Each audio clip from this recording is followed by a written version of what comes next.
EVM हटाओ, EVM हटाओ भाई, एक एक करके पूछो। यहाँ जा रहे भाई, एक एक करके पूछो।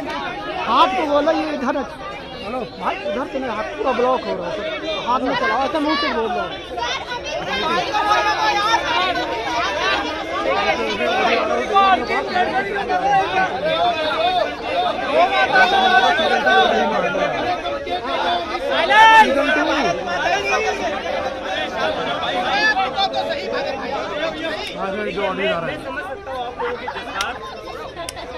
आप लोगों का जोश अभी भी कम नहीं हुआ है।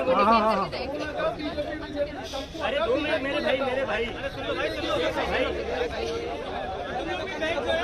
बैठ जाओ, एक एक करके सवाल पूछो।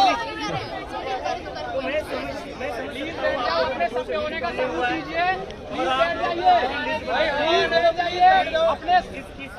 अपने वापस लाइए। लेकिन आज की जो मीटिंग है, अच्छा लोग आ गए सारे? हाँ जी, अभी भी आ रहे हैं पीछे से, थोड़े बहुत अभी पीछे रह गए दिखे हैं। ये बताइए, बातचीत कर रहे थे, जंतर मंतर याद आ रहा है नहीं यार?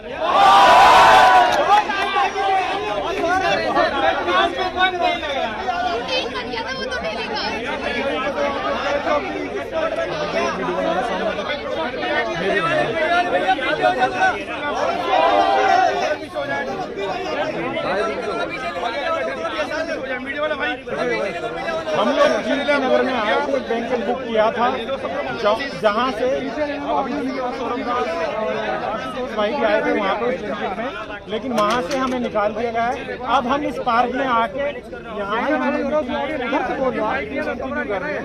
आप देख सकते हैं मेरे पीछे अभिजीत, आशुतोष और सौरभ दास भी खड़े हैं। तो अभी हम ये मीटिंग यहाँ पे कंटिन्यू कर रहे हैं और यहीं से खत्म करके तब चलेंगे। तो क्या हो गया सर, क्या हो गया? हम भी तो कर रहे हैं, आप कर रहे हो, तो आपके लिए स्पेस चाहिए बस। प्रोटेस्ट है, ये सौरभ का प्रोटेस्ट है, रत्ना का प्रोटेस्ट है, ये दीपक भाई का प्रोटेस्ट है, या अभिजीत का प्रोटेस्ट है। सब लोगों ने यही सोचा कि ये प्रोटेस्ट होगा और इसीलिए ये सक्सेसफुल हो पाया। हर किसी ने यही सोचा कि ये प्रोटेस्ट मेरा अपना प्रोटेस्ट है और मेरी जिम्मेदारी इस प्रोटेस्ट को सक्सेसफुल करवाना, मेरी जिम्मेदारी इस प्रोटेस्ट में कुछ गलत नहीं होना चाहिए। और इसीलिए जो जीत हुई हमारी, वो जीत सबको एक पर्सनल विक्ट्री की तरह लगती है। और वो जीत सिर्फ जो लोग जंतर मंतर पर आए थे उनको नहीं लग रही। इस देश में जो लोग अपने घरों पर बैठे थे, डाइनिंग टेबल पर जब डिनर कर रहे थे, तभी ये बात कर रहे थे कि हम जीत गए। इस देश का बच्चा क्यों ना हो, उसके माँ बाप क्यों ना हो, कोई बुजुर्ग क्यों ना हो, हर कोई यही कह रहा था हम जीत गए। तो ये जीत सबके लिए एक पर्सनल विक्ट्री थी। मुझे नहीं याद आखिरी बार इस देश में कब ऐसा हुआ था जब किसी आंदोलन के बाद लोगों को लगा था कि नहीं यार ये मेरी जीत। चाहे किसी भी पॉलिटिकल पार्टी के हो, मेरे घर पर कई सारे लोग मुझे मिलने आ रहे, उसमें अभी थोड़े दिन पहले बीजेपी के लोग भी आए थे और कान में आकर कहते हैं कि भैया हम ना बीजेपी से, लेकिन बड़ी खुशी हुई जब इस्तीफा आया। ये हुआ है, मैं झूठ नहीं कह रहा हूँ, ये हुआ है। बीजेपी को भी फैन बना दिया अभिजीत भाई ने। देखो बात ये है कि मुद्दों की बात करोगे ना तो फर्क नहीं पड़ता कौन सी पार्टी करो, बरोबर? क्योंकि बीजेपी वालों के बच्चे भी तो पढ़ाई करते हैं, जो मंत्री हैं उनके बच्चे तो बाहर चले जाते हैं पढ़ने, लेकिन जो बीजेपी का कार्य करता है उसके बच्चे भी तो नॉर्मल स्कूल में ही जाते हैं, उसको भी तो 1-1 लाख फीस भरनी पड़ती है। उसके पास कहाँ से आ रहा है पैसा? उसके पास तो पैसा नहीं आएगा। पैसा जो आ रहा है एमएलए के पास आ रहा है, एमपी के पास आ रहा है, मिनिस्टर के पास आ रहा है। लेकिन जो कार्य करता है, जो दिन भर अपनी चप्पलें घिसाता है इन लोगों के पीछे, उसके बच्चे के लिए क्या होता है? कुछ नहीं होता। तो इसीलिए बीजेपी के कार्यकर्ताओं को भी लगा कि नहीं, धर्मेंद्र प्रधान के इस्तीफे के बाद हमारी जीत। तो इसलिए मैं कह रहा हूँ बार बार कि जब तक हम पब्लिक के मुद्दों पर बात करेंगे तब तक फर्क नहीं पड़ता है कौन सी पॉलिटिकल पार्टी की आइडियोलॉजी है, आपकी क्या आइडियोलॉजी है, आप कौन सी पार्टी को सब करते हो। जब आप जनता की बात करोगे, जनता के लिए काम करोगे, और जिस तरीके से हम सभी ने जंतर मंतर पर झोंक दिया था खुद को, 36 दिन बैठे थे, 45 डिग्री की धूप में भी बैठे थे, जब बारिश हुई तब भी बैठे थे, जब आंधी चली थी तब भी बैठे थे, जब लाठी चार्ज हुआ तब भी बैठे थे, उसके बाद आज भी बैठे हैं, आज भी बैठे थे, और आज भी बैठे, और आगे भी तैयारी है। और जहाँ जहाँ बैठने की जरूरत पड़ेगी वहाँ बैठेंगे। रांची का भी थोड़ा सतर्क रहिए, हमसे एक बार हम बैठ गए तो उठते नहीं है।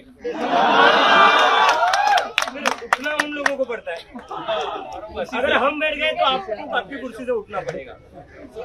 और मैंने देखा है, अभी एक चीज मैंने नोटिस करी कि जंतर मंतर पर जो हुआ है, लोग बोल रहे थे कि जंतर मंतर की सबसे बड़ी जीत क्या है, धर्मेंद्र प्रधान का इस्तीफा सबसे बड़ी जीत है। पुलिस वाले सर आए, सर एक छोटी मीटिंग है, धरना नहीं दे रहे, मीटिंग है, मीटिंग करके चले जाएंगे हम। ठीक है,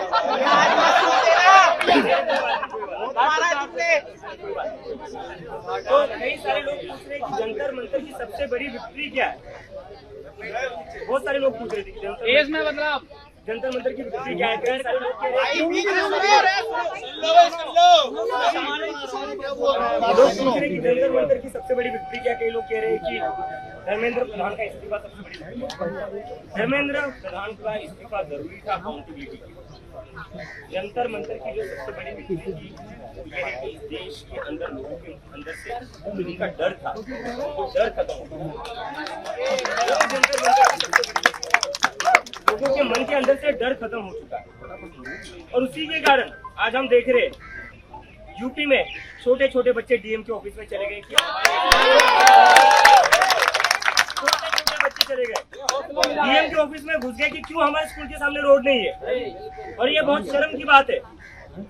अगले 2-3 दिनों में हमारे देश को आजाद होकर 80 साल होने वाले हैं। 80 साल के बाद भी उन बच्चों को अपने स्कूल के लिए, सड़क के लिए लड़ना पड़ता है। महाराष्ट्र जहाँ से मैं आता हूँ, मैं देख रहा हूँ लड़कियां कह रही है कि यहाँ से, हमारे गांव से हमारा जो स्कूल है 7 किलोमीटर दूर है, हम कैसे पैदल जाएंगे वहां तक, बरसात में कैसे जाएंगे हम। उन बच्चियों को लड़ना पड़ रहा है ताकि उन्हें स्कूल की बस ट्रांसपोर्ट मिले सरकार से। 80 साल की आजादी के बाद भी जब हमारे गांव में जो बच्चे रहते हैं उनको ना स्कूल ढंग के मिलते हैं, जब बच्चे स्कूल जाते हैं ना पानी की सुविधा होती है, ना वॉशरूम की सुविधा होती है, ना बेंचेस होते हैं, दीवारें होती है। अभी यहाँ पहुँचने से कुछ मिनट पहले मैंने न्यूज देखी, महाराष्ट्र में एक स्कूल का स्लैब गिरकर वहाँ पर 13 बच्चे इंजर्ड हुए। तो ये इस देश में सरकारी स्कूलों की हालत है। लेकिन आप लोगों को देखकर और बाकी सारे देश में जो हुआ 20 जुलाई को, उसके बाद देखकर इन बच्चों में भी हौसला आ गया कि नहीं, जरूरत पड़ी तो हम भी लड़ेंगे। तो ये छोटे छोटे बच्चे जिनको बस स्कूल जाना था, पढ़ाई करना था, मजबूरी में अब इनको भी सड़क पर उतरना पड़ रहा है, डीएम के ऑफिस में घुसना पड़ रहा है। और बच्चे जब कह रहे हैं कि हमारे स्कूल की रोड नहीं बनती, तो अब सरकार को करनी पड़ेगी। तो ये जंतर मंतर की सबसे बड़ी जीत है कि जो 10-10 साल के बच्चे हैं उनको भी लड़ना सिखा दिया है। 10-10 साल के बच्चों को भी सरकार के खिलाफ लड़ना सिखा दिया है, सिस्टम से सवाल करना सिखा दिया है और सड़कें भी ठीक करवा दी उन बच्चों ने। 12-12 साल की वीडियो बनाई थी, दूसरे दिन सड़कें ठीक हो गई। ये जंतर मंतर की सबसे बड़ी जीत।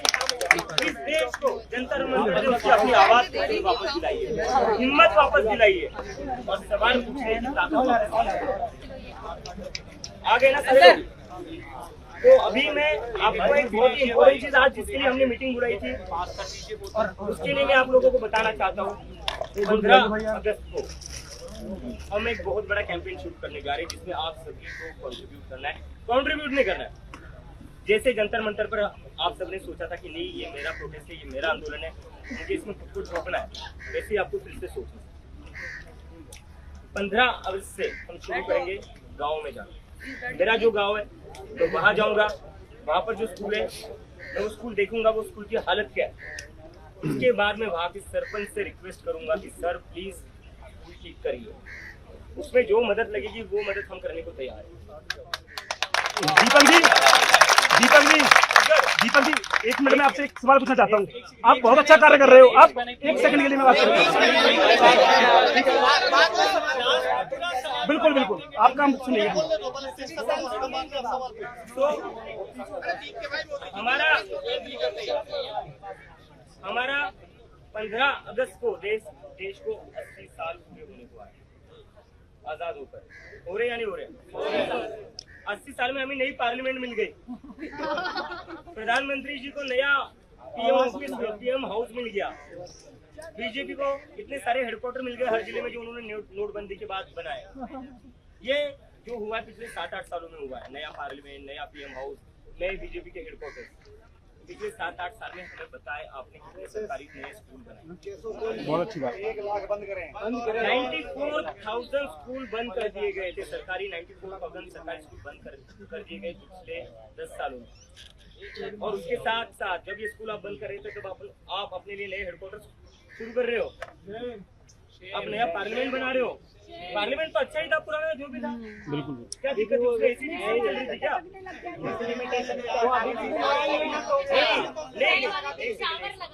नहीं या उसमें लाइटिंग बनाने के लिए पुराने पीएम हाउस में क्या खराबी थी जो आपको हजारों करोड़ों झोंक कर नया पीएम हाउस बनाना पड़ा? क्या बस इंस्टाग्राम की रील में बैकग्राउंड अच्छा आना चाहिए इसलिए आपने नया घर बना लिया? आपकी क्या जरूरत थी? इन हजारों करोड़ों में जो आपने नया पीएम हाउस बनाने में लगाए, नई पार्लियामेंट बनाने में लगाए, इसमें देश के हजारों सरकारी किए जा सकते हैं। और वो तो बंद कर रहे हैं। बिल्कुल बिल्कुल। लेकिन नहीं किए। क्यों नहीं किए? क्योंकि इनमें से किसी के भी नेता उन सरकारी स्कूलों में इनके बच्चे नहीं पढ़ते। इनके बच्चे वही पढ़ते जहाँ से मैं पढ़कर आया हूँ, बॉस्टन में, कोलंबिया में, न्यूयॉर्क में, लंदन में। इनके बच्चे सरकारी स्कूलों में नहीं जाते। अगर इनके बच्चे सरकारी स्कूलों में जाते ना तो ये हेडक्वार्टर की जगह, पीएम हाउस की जगह सरकारी स्कूल बना। इनके अपने बच्चे नहीं पढ़ते वहां पर। तो 15 अगस्त को हम अपना कैंपेन शुरू करने जा रहे हैं, स्कूल ठीक करो। स्कूल ठीक करो इस कैंपेन का नाम रहेगा। और हम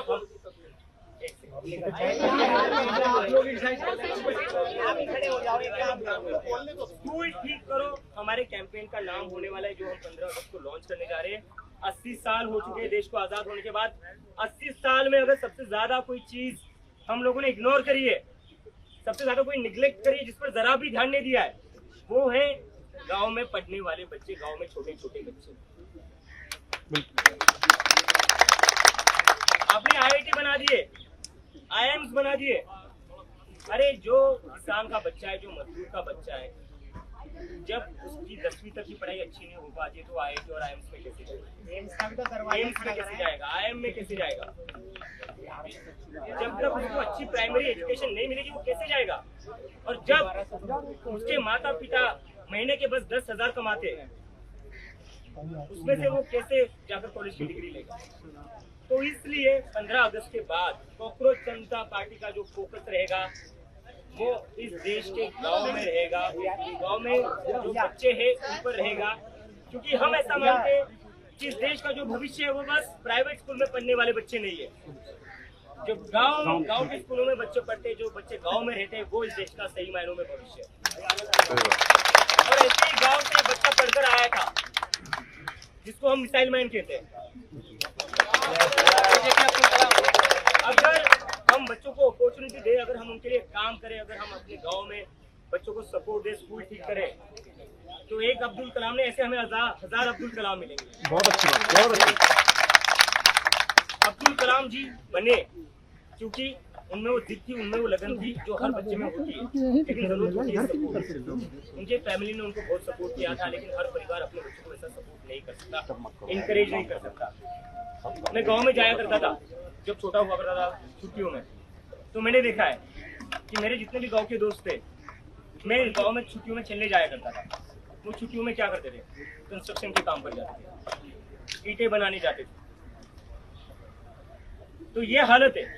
जिस उम्र में मैं अपने गांव में खेलने जाया करता था, तब मैं जाकर देखता था जो मेरे चाचा के लड़के, मेरी बुआ के लड़के, मेरे जो दूसरे दोस्त थे गांव के, वो कोई गैरेज पर जा रहा है काम करने, कोई ईंटों की भट्टी पर जा रहा है काम करने, कोई कंस्ट्रक्शन के इस पर जा रहा है काम करने। और कौन सी उम्र में? 14 साल 15 साल पढ़ने की उम्र में। और उसके बाद मैंने एक चीज देखी, काम करने जाता है ना, उसके बाद वो ये रहता है कि यार 10वीं पढ़ ली, अब आगे पढ़कर मेरा क्या होगा? मैं थोड़ी ना कोई डिग्री ले पाऊंगा, मैं थोड़ी ना कोई इंजीनियर बन पाऊंगा, डॉक्टर बन पाऊंगा। तो वो करता क्या है? फिर वो सोचता है कि नई ईयर में कंस्ट्रक्शन में ही लग जाता हूँ, नई ईयर में ईंट के भट्टों में ही लग जाता हूँ। ये सच्चाई है, ये मैंने देखी है। क्योंकि मेरे कई सारे दोस्त, अभी भी मैं गांव में जाता हूँ तो कोई गैरेज खोलकर बैठा है, कोई कंस्ट्रक्शन का काम कर रहा है लेबर का, और मैं पूछता हूँ कि तू कैसा है, क्या कर रहा है? तो कहता है भाई यही है हमारा हाल, देख ले। और मुझे बहुत बुरा लगता है क्योंकि ये वही बच्चे जिनके साथ मैं बचपन में खेला करता था। मैं तो पढ़कर अमेरिका चला गया, वो बच्चे भी जा सकते थे, लेकिन फर्क उनमें और मुझमें ये था, मेरी स्कूलिंग प्राइवेट स्कूल से हुई थी, वो सरकारी स्कूल में जाते, उनमें और मुझमें ये फर्क था। और एक फर्क था कि मैं थोड़ा अच्छे शहर में पला बड़ा, वो गांव में पले बड़े।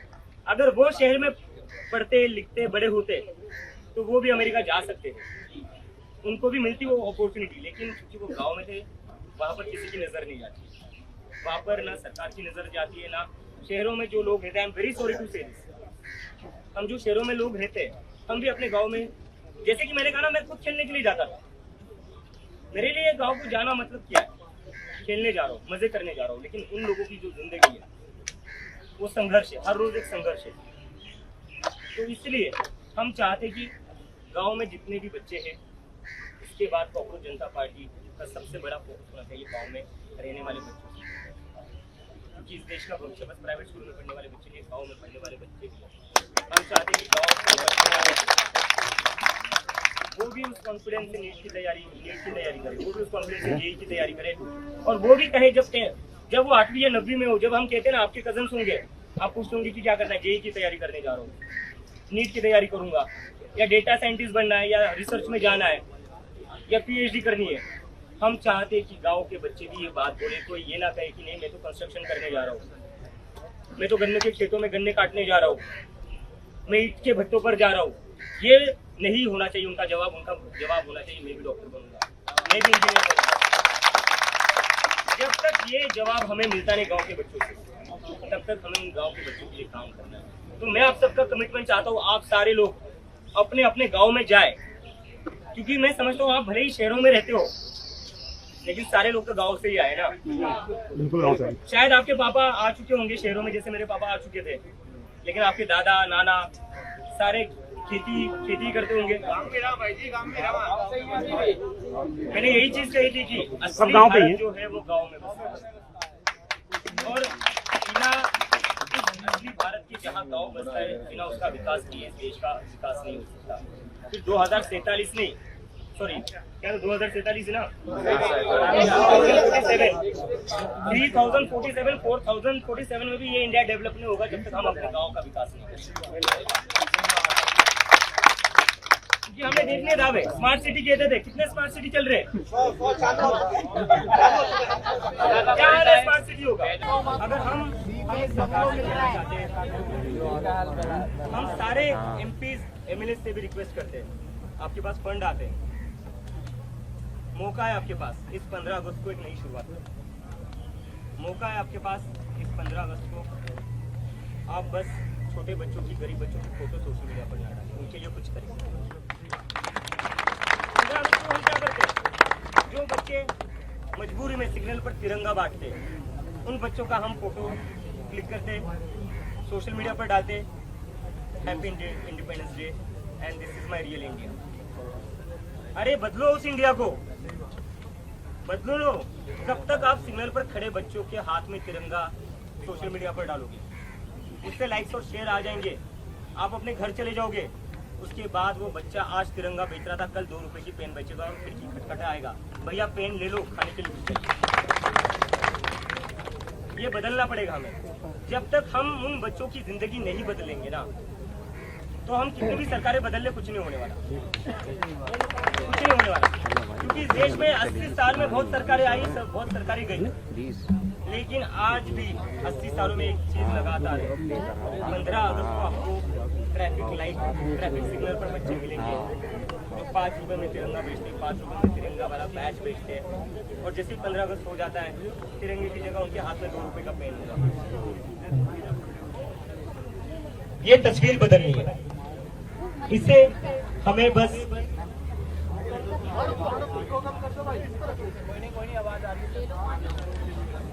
कोई दिक्कत नहीं है, यहाँ सारे हेलो इको करो, ये तो ठीक है,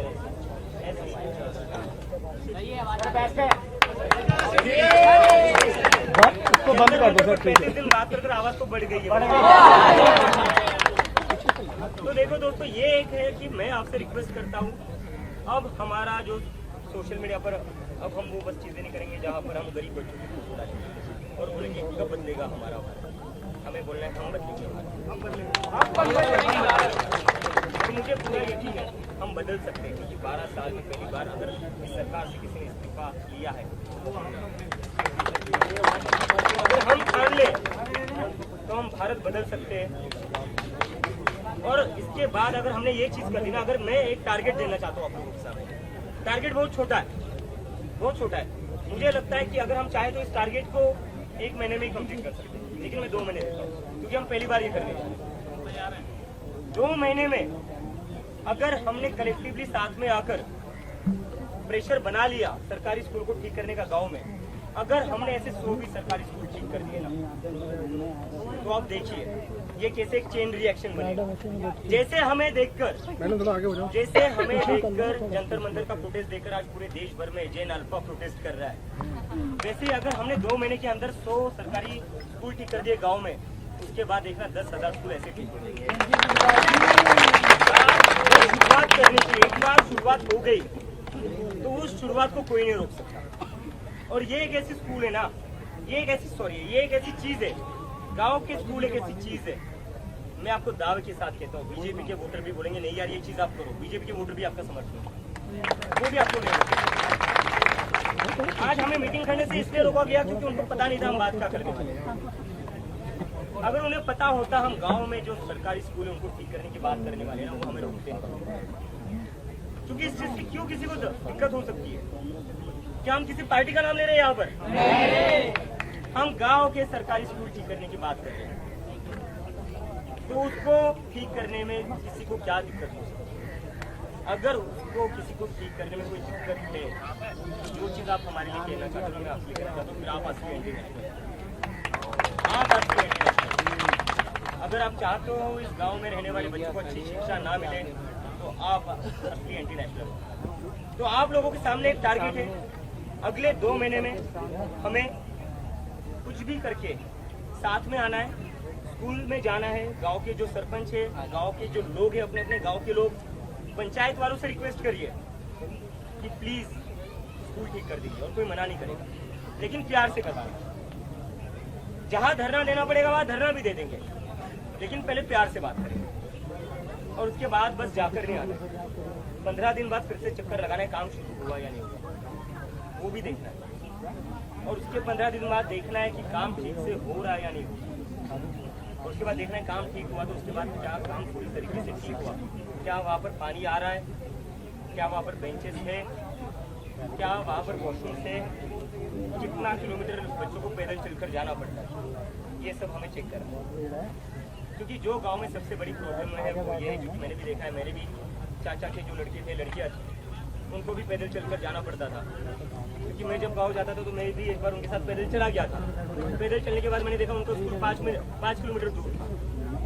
मैं तो थक गया था, लेकिन वो लोग तो ऐसे जा रहे थे कि जैसे मतलब कोई बड़ी बात ही नहीं है। लेकिन education should not be hardship, getting education should not be struggle, वो हमारा फंडामेंटल राइट है। जिस तरीके से एजुकेशन मेरा फंडामेंटल राइट था, आप लोगों का फंडामेंटल राइट था, वो जो लड़का लड़की गांव में है उनका भी फंडामेंटल राइट है। डॉक्टर बाबा साहेब अम्बेडकर ने उनको भी अधिकार दिया है, जो दिल्ली, मुंबई, पुणे, बैंगलोर में रहने वाले उनके माँ बाप बड़े ऑफिसर नहीं, उनके माँ बाप IT में काम नहीं करते, उनके माँ बाप प्राइवेट कंपनियों में काम नहीं करते। इसका मतलब ये नहीं कि एजुकेशन उनका फंडामेंटल राइट है। इस देश की शिक्षा पर अगर सबसे ज्यादा किसी का अधिकार है तो गाँव में रहने वालों को छोड़ा है। सबसे ज्यादा जो हक मारा जाता है वो उनका मारा जाता है। तो इस प्रोग्राम में कौन कौन शामिल होने जा रहा है? हमारे होंगे और पूरी लगन से काम करेंगे।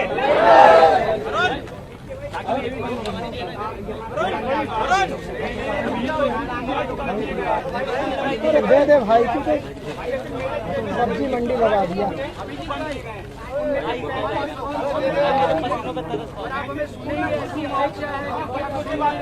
इतना रील में शूट करना पड़ता है कि लेंस में दूसरे जगह घुस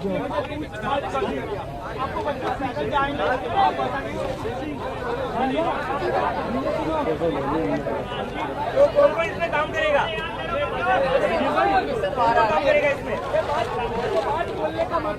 कौन कौन काम करेगा इसमें? सारे लोग काम करेंगे, सारे लोग काम करेंगे ना। और देखिए मैं एक बात क्लियर कर देता हूँ, लंबा काम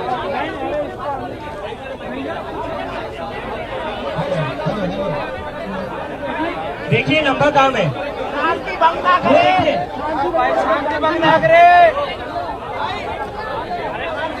अच्छा एक सेकंड सुनो मेरी बात।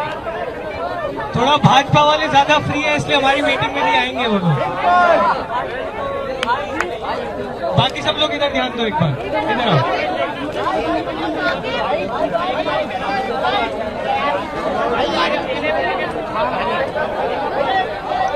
अच्छा सब इधर आ जाओ। अच्छे इधर ले आओ आकाश भाई, ले जाओ, आ जाओ भाई और नहीं क्या बोलो ना भाई, बैठ जाओ, हो गया तो।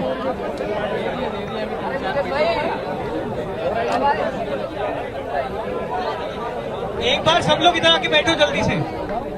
पहले बताओ कौन कौन कमिट कर रहा है कि वो खुद जाके स्कूल्स चेक करेंगे। ऑनेस्टली कमिट करो, अगर नहीं कर पाओगे कोई दिक्कत नहीं है। पक्का कौन कमिट कर रहा है? और इसमें कोई किसी भी व्यक्ति का कोई अलग रोल नहीं है। दीप के भी गांव में जाके स्कूल चेक करेगा, करूंगा, सौरभ भी चेक करेगा, जिनके भी करेंगे, दीपक भी करेंगे, पूरी टीम स्कूलों पे जाके चेकिंग करेगी। सब लोग ग्राउंड पे उतरेंगे। एग्री कर रहे हैं सब लोग? पीछे स्कूल जाएंगे अगले कुछ दिनों में, 2 महीने का टाइम दे रहे हैं। हम लोगों ने बहुत स्कूल पहले भी विजिट किए हैं। 2 घंटे का समय लगता है एक स्कूल अच्छे से कवर करने में। 2 घंटे का समय लगता है। और अब सीजेपी के नाम से जाओगे तो दीप के 15 दिन बोल रहे हैं, 5 दिन में स्कूल बन के तैयार हो जाएगा। बस हमको वहां पे पहुंचना है। और एक चीज मैं और बोलना चाहता हूँ, थोड़ा सा फिर हम लोग संगठन वाली बात भी करेंगे। बहुत लोग हमसे पूछ रहे हैं कि भाई हम किस नाम से जाएं, हमारे पास तो कोई पद नहीं है, हमें कोई पता नहीं है कि सीजेपी क्या है, कहाँ है, कैसे है। जो इस समय झारखंड में प्रोटेस्ट कर रहे हैं वो सब सीजेपी के लोग हैं। जो इस समय जयपुर में जैन अल्फा के बच्चे अपने स्कूलों के लिए प्रोटेस्ट कर रहे हैं, सब सीजेपी के लोग। हमें कोई पद वद की, कोई टैग की जरूरत नहीं।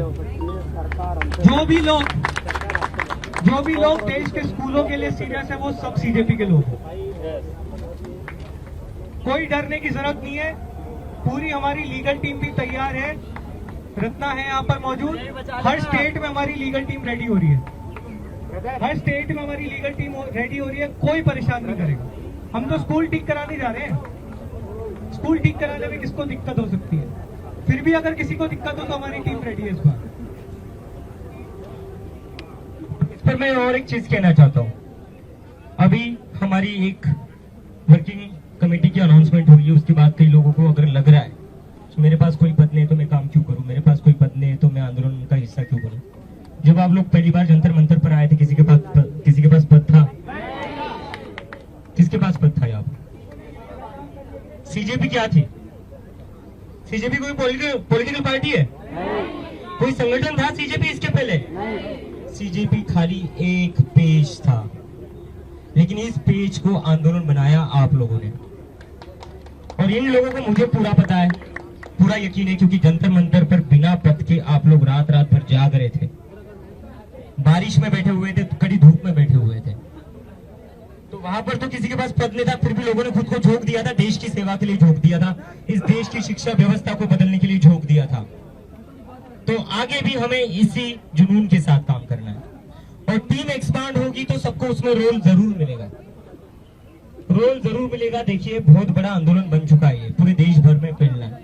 तो कहीं पर भी जल्दबाजी मत करिए कि नहीं मुझे पद नहीं मिल रहा है, या मुझे ये नहीं मिल रहा है, मुझे वो नहीं मिल रहा है। जल्दबाजी मत करिए। कई बार क्या होता है ना, हम जल्दबाजी कर देते हैं। पेशेंस। 36 दिन बैठे हुए थे हम, जब हर इंसान कह रहा था कि इस्तीफा नहीं मिलेगा, क्यों बैठे हुए हो, फिर भी बैठे हुए थे। पेशेंस दिखाया था, रेजिलियंस दिखाया था, और उसके बाद वो हुआ जिसकी हमें भी उम्मीद नहीं थी। मुझे भी नहीं लग रहा था इस्तीफा आएगा, मैं सच बोलूं तो। और आपको अगर झूठ लग रहा होगा ना, एक रिपोर्टर का मुझे कॉल आया था ठीक 1 रात पहले, पूछ रहा था भाई क्या लगता है इस्तीफा होगा? मैंने कहा भाई मुझे तो पता नहीं। तो कहता बैठा क्यों है? मैंने बोला इस्तीफा देना ना देना उनके हाथ में, मेरा काम है लड़ना, मैं लड़ूंगा, मैं पीछे नहीं हटूंगा। मेरा काम है लड़ना, मेरा काम है कोशिश करना, और मैं कोशिश करते रहूंगा। मैं लड़ूंगा, मैं यहाँ से हटूंगा नहीं। अगर मुझे यहाँ से हटाना है तो पुलिस को गिरफ्तारी करना पड़ेगा। तो मुझे फर्क नहीं पड़ रहा था कि सरकार इस्तीफा देगी या नहीं देगी, हमारा काम है कोशिश करना। तो वही इंटेंशन के साथ हम लोगों को लग रहा है अगले 2 महीने के लिए, और अगले 2 महीने में अगर हमने 100 सरकारी स्कूल ठीक कर दिए तो आप लोग सही में मैं कह रहा हूँ, देखिए इलेक्शन पास में आ रहे हैं, इलेक्शन आ रहे हैं, और इलेक्शन भी ऐसे स्टेट्स के आ रहे हैं जहां से बस उस स्टेट की सरकार डिसाइड नहीं होती है, केंद्र की भी सरकार डिसाइड होती है। तो अगर इन लोगों को, अब मैं किसी पार्टी का नाम नहीं ले रहा यहाँ पर, अगर इन लोगों को हमारे वोट चाहिए तो आओ हमारे गांव में सरकारी स्कूल ठीक करो, आओ हमारे गांव में हमारे बच्चों के लिए बेंच लगाओ, स्कूल में बच्चों के लिए पानी की सुविधा करो, स्कूल में वहां पर वॉशरूम ठीक करो, और कोई भी बच्चा पैदल ना जा पाए स्कूल को। क्यों जाए 5-7 किलोमीटर पैदल? किसी मिनिस्टर का बच्चा जाता है क्या पैदल स्कूल को? इनके बच्चे तो जाते होंगे वीआईपी सिक्योरिटी में, स्पेशल कार जाती होगी इनको छोड़ने के लिए। तो गांव में रहने वाले बच्चे क्यों 7-7, 8-8 किलोमीटर पैदल जाते हैं? मानसून में जा रहे हैं, अभी मैं देख रहा हूँ महाराष्ट्र में जहां की वीडियोस आ रही है, बरसात में लड़कियां वहां पर 7-7, 8-8 किलोमीटर पैदल स्कूल में जा रही है। किसी मंत्री की बेटी जाती है? जिन मंत्री का इस्तीफा हुआ धर्मेंद्र प्रधान जी, उनकी बेटी तो खुद बोस्टन में बैठी हुई जहां से मैं आ रहा हूं। तो इनके खुद के मंत्रियों के जो बच्चे हैं, जब वो ऐशो आराम की जिंदगी जीते हैं, तो हमारे गांव में जो बच्चे हैं उनके लिए ऐसी जिंदगी क्यों? सरकार तो उनके ही वोट से बनती है ना। बिल्कुल जी। वोटिंग सबसे ज्यादा कहाँ होती है? कहाँ होती है? गांव में सबसे ज्यादा वोटिंग होती है। जो किसान है, जो मजदूर है, वो दिन भर लाइन में खड़ा रहकर वोट डालता है। शहर के लोग तो एक बार के लिए सोच देते हैं यार धूप बहुत ज्यादा है, मैं इतनी देर लाइन में खड़ा नहीं रह पाऊंगा, मैं वोट नहीं डालूंगा, या मैं ट्रिप के लिए चले जाता हूँ, एक दिन की छुट्टी है। लेकिन जो किसान है, जो मजदूर है, वो दिन भर धूप में खड़ा रहता है और वो वोट डालता है। और जो इंसान, जो औरत सरकार बनाती है, उसी के बच्चों को अच्छी स्कूल नहीं मिलती, उसी के बच्चों के स्कूल में वॉशरूम्स नहीं होते, बैठने के लिए बेंचेस नहीं होती है, बोर्ड्स नहीं होते, टीचर्स नहीं आते, और जिनको ये चुनकर भेज देते हैं उनके बच्चे चले जाते हैं अमेरिका पढ़ने के लिए। तो ये बंद करना है। तो मैं फिर से एक बार कह रहा हूँ, चुनाव आ रहे तो स्कूलों पर काम हम शुरू करेंगे और हम मजबूर करेंगे इन लोगों को स्कूल ठीक करने के लिए। स्कूल ठीक तुम्हें करनी ही पड़ेगी, स्कूल ठीक करो, हमारे कैंपेन का नाम होगा स्कूल ठीक करो। और अगर ये स्कूल ठीक नहीं करेंगे तो चुनाव आ रहे, अगर गांव के लोग सरकार बना सकते हैं दिन भर लाइन में खड़े रहकर, तो उसी लाइन में खड़े रहकर सरकार गिरा भी सकते हैं। और अब किसी को अगर बोलना है कि नहीं सीजेपी पॉलिटिकल हो रही है, सीजेपी राजनीति कर रहे हैं, राजनीति करेंगे, राजनीति, क्योंकि इस देश की शिक्षा जो है वो राजनीति है, वो पॉलिटिक्स से है, और हम चाहते हैं कि देश की राजनीति जो हो वो शिक्षा पर हो। तो करेंगे हम राजनीति, करेंगे हम पॉलिटिक्स, और हम चाहते हैं कि इस देश की पॉलिटिक्स में शिक्षा पर बात हो, बेरोजगारी पर बात हो, हेल्थ केयर पर बात हो, हिंदू मुसलमान पर बात न हो।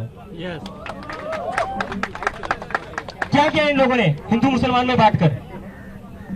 क्या हिंदुओं के बच्चों के लिए अच्छे स्कूल बना दिए? बनाए इन्होंने? वो भी नहीं किया इन लोगों ने। इतना हिंदू मुसलमान करते रहते हैं। क्या किया आपने? एक भी स्कूल नहीं बना पाई ये अच्छा, जहां पर ये बता सके कि देखिए कितना आलीशान स्कूल बना दिया है। इनसे अपने हेडक्वार्टर्स पूछोगे तो 100 हेडक्वार्टर्स दिखा देंगे, ये लाखों दिखा देंगे। तो यही है कि सीजेपी एक पब्लिक प्रेशर ग्रुप है, लेकिन वो ऐसा पब्लिक प्रेशर है जो इस देश की राजनीति को बदलेगा। अभी हम राजनीति में उतर नहीं रहे, लेकिन राजनीति उसके बाद भी बदल कर रहेंगे हम।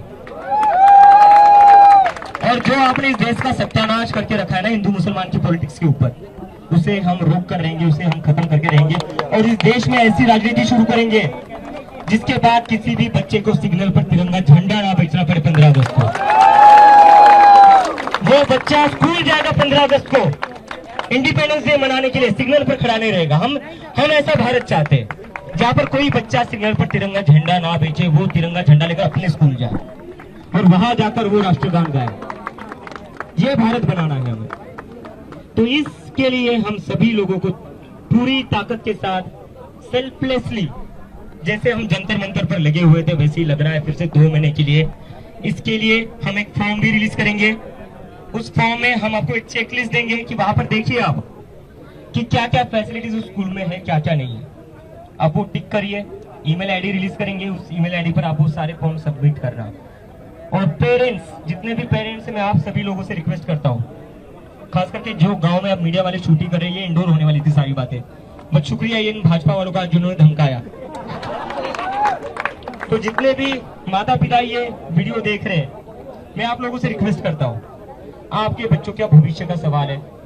मुझे पता है गांव में जो माँ बाप रहते हैं उन्हें खुद कभी पढ़ने लिखने का मौका नहीं मिला है, लेकिन आपके बच्चों के साथ वो ना हो जो आपके साथ हुआ है, इसलिए आपका भागीदारी बहुत ज्यादा जरूरी है। आपको आना पड़ेगा आगे। आप जाइए आपके बच्चों के स्कूल में, सरकारी स्कूलों में, और देखिए क्या वहाँ पानी मिलता है या नहीं आपके बच्चों को, या उसे पानी पीने के लिए भी स्कूल के बीच में से घर पर आना पड़ता है, खाना खाने के लिए घर पर आना पड़ता है। या कोई लड़की है जो 10-12 साल की है, जिसको अगर वॉशरूम जाना पड़ता है तो क्या घर पर आना पड़ता है उसे, ये नहीं होना चाहिए। देखिए अब ये सारी फैसिलिटीज मिलती है या नहीं, बिजली मिलती है या नहीं, स्कूल में बिजली आती है या नहीं, बेंचेस लगते हैं या नहीं, बोर्ड्स अच्छे हैं या नहीं, लगे हुए हैं या नहीं, ये सारी चीज आप देखिए। और बस देखिए मत, शूटिंग कर लीजिए इसकी, और ये सारे वीडियो आप इंस्टाग्राम पर डालिए। एक टाइम हुआ करता था जब मीडिया ये सारी चीजें कवर नहीं करती थी, लेकिन मैं पिछले कुछ दिनों से देख रहा हूँ जो बच्चे अपनी वीडियो शूट करके इंस्टाग्राम पर डाल रहे हैं ना, ये सारे बड़े बड़े मीडिया वाले अपने चैनल्स पर चला रहे हैं, और बाद में क्या कह रहे हैं, हमारी खबर का इम्पैक्ट। अरे तुम्हारी खबर का इम्पैक्ट है ये? तुम्हारी खबर का इम्पैक्ट होता तो तुम चले जाते ना जमीन पर। इन बच्चों की वीडियो आप इंस्टाग्राम से डाउनलोड करके कह रहे हो हमारी खबर का इम्पैक्ट। तो यही होगा, जब सरकार जनता की आवाज नहीं बनेगी तो जनता अपनी आवाज खुद रखेगी, और उसके लिए वो अब मीडिया की मोहताज नहीं है। उसके लिए उनके पास अपना मोबाइल फोन है, उस मोबाइल फोन पर कैमरा है, वो अपनी बात रखेगी।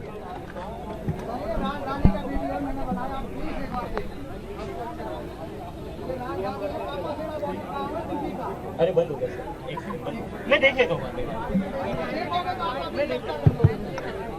कमर तक पानी है बच्चों का, तो जा रहे कमर तक पानी है बच्चों का। अच्छा एक सेकंड रुकिए, अब हम 2 चीजें करेंगे। थोड़ा पहले हम लोगों ने एक अलग तरीके से प्लान किया था, वहां पर अच्छे से बैठ के बात कर पाते। अभी हम लोग सबसे पहले खुद को जोन में बांटेंगे, ठीक है? हम लोगों ने 4 जोन बनाए, north zone, west zone, south zone और east and north east zone. चारों जोन के स्टेट्स अजिंक्य, दीपक भाई एक बार आप लोग बता देना कौन कौन से स्टेट किस किस जोन में है। सब लोग बैठ के, जो भी लोग संगठन में इन्वॉल्व होना चाहते हैं आगे जाके, और संगठन की शुरुआत होगी हमारी इस कैंपेन से, तो जो भी लोग इस कैंपेन में काम करेंगे, संगठन में इन्वॉल्व होना चाहते हैं, वो जोन वाइज अपनी टीम बना देंगे। अभी के अभी ये टीम बना लेंगे, स्टेट वाइज ये टीम्स डिवाइड कर दीजिए और सबको रिस्पॉन्सिबिलिटी दे दीजिए। और आप लोग बताओगे आप लोग क्या रिस्पॉन्सिबिलिटी लोगे, हम नहीं बताएंगे कि आपको ये स्टेट संभालना है, आपको ये डिस्ट्रिक्ट संभालना है, आप खुद अपनी रिस्पॉन्सिबिलिटी लो, ठीक है? और फिर जो भी जिम्मेदारी आप लोग लोगे, कुछ दिनों बाद हम लोग फिर से रिव्यू करेंगे। जिन जिन लोगों ने अपना काम अच्छा किया है उनको हम संगठन में डिक्लेयर करते जाएंगे, उनके नाम, और इस तरह से हमारा संगठन अब आगे बनता जाएगा। ठीक है, एग्री कर रहे हैं? सब सही तरीका है ये? पक्का ना? बिल्कुल ठीक है। इसके अलावा 3 टीम्स ऐसी है जो थोड़ा सा सेंट्रली काम करेगी। एक हमारी सोशल मीडिया की टीम, एक हमारी लीगल टीम और एक हमारी पॉलिसी टीम। ये 3 टीमें हम लोग पहले सेंट्रली बनाएंगे, और फिर धीरे धीरे जैसे जैसे संगठन आगे बढ़ता जाएगा हम हर रीजन वाइज, स्टेट वाइज ये टीम्स बनाएंगे। तो जो भी लोग इन 3 टीमों में काम करना चाहते हैं वो भी अलग हो जाए, लीगल, पॉलिसी और सोशल मीडिया। ठीक है, क्लियर है सबको?